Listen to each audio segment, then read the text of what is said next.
தேவனை நேசிக்கிற தேவஜனமே, இந்த நேரங்களிலும் கர்த்தர் உங்களுக்காக தருகிற வார்த்தைகள் 1 பேதுரு 5ஆம் அதிகாரம் 6ஆம் வசனம். ஆகையால் ஏற்ற காலத்தில் தேவன் உங்களை உயர்த்தும்படி அவருடைய பலத்த கரத்திற்குள்ளாக அடங்கிருங்கள் என்று கர்த்தர் வேதம் சொல்லுது. உயர்வுக்காக ஜெபிக்கிற, உயரை விரும்புகிற தெய்வ பிள்ளைகள், அந்த ஏற்ற காலங்களிலே தேவன் உங்களை உயர்த்துவார். அதன் காலங்களிலே நேர்த்தியாய் செய்கிற தேவன் அவரை உயர்த்துகிற வரைக்கும் அந்த பலத்த கரத்திற்குள்ளாக அடங்கியிருக்க வேண்டும் என்று கர்த்தர் வேதம் சொல்லுகிறது.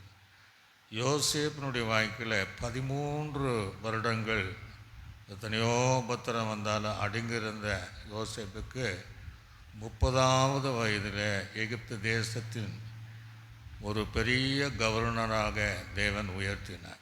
அதே போல் தாவீதை, ஆடுகளை மேய்த்து கொண்டிருந்த தாவீதை கூட, தகுதியற்ற தாவீதை கூட தேவன் குறிப்பிட்ட காலங்கள் வரும்போது அவனையும் ராஜாவாக உயர்த்தினதை போல அந்த தேவன் உங்களை உயர்த்துவதற்கு விரும்புகிறார்.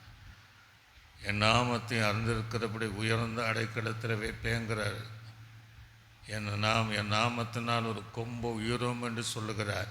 நீங்கள் நினைக்கிற அந்த உயர்வு, நீங்கள் விரும்புகிற அந்த உயர்வு, காத்திருக்கிற அந்த உயர்வு, இதுவரையும் இந்த பலத்த கரத்திற்குள் அடங்கியிருக்கிற அந்த உயர்வை தேவன் வெகு சீக்கிரத்தில் அவள் உங்கள் வேலை செஞ்சால் ப்ரமோஷனை தந்து உங்கள் வாழ்க்கையில் எல்லாவற்றிலும் எதெல்லாம் உயரணுமோ அதெல்லாம் உயர செய்கிற தேவன், உயர்த்துகிற அந்த வார்த்தையை கொண்டு உயர்த்துகிற தேவன் அவர் உங்களை இந்த வசனத்தின்படி இந்த காலங்கள் உங்களை என்னை உயர்த்த ஆண்டவரே, உயர்த்துகிற நாளுக்காய் நன்றி என்று சொல்லி 2 நிமிட கண்களை மூடி, நல்ல ஆண்டவரே, உயர்வுக்காக காத்திருக்கிற தேவ பிள்ளைகளுக்காக, அந்த வளர்த்த கருத்தில் அடங்கியிருக்கிற தேவ பிள்ளைகளுக்காக ஒரு நல்ல உங்களை எதிர்பார்க்கிற உயர்வை கொடுத்து மகிழ்ச்சி ஆக்குவீராக.